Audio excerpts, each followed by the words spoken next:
natin ang ating ulam ngayon. So, eto po, unang-una ay meron akong bitukan ng manok. Ayan, ang sarap ng pagkakagawa. Ayan, ha? Ang sarap po.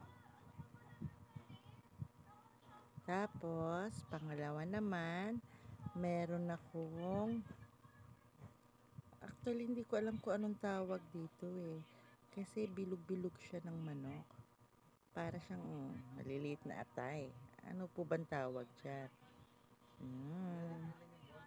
Ang sarap. Tapos, meron din akong inihaw na atay. Ayan, ang sarap niya. At ang huli, meron po akong laman ng manok. Ayan. Kain po tayo. Siyempre, may sausawan tong maanghang. Hindi pwedeng wala. At meron pa palang ulo. Ulo siya ng manok. So, ewan ko kung sino-sino yung kumakain nito. Pero ako, favorite ko rin talaga tong lahat.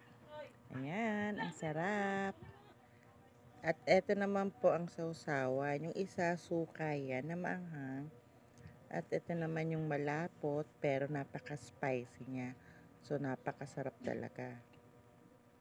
Kaya ito po talaga yung masarap kainin. Kain po tayo.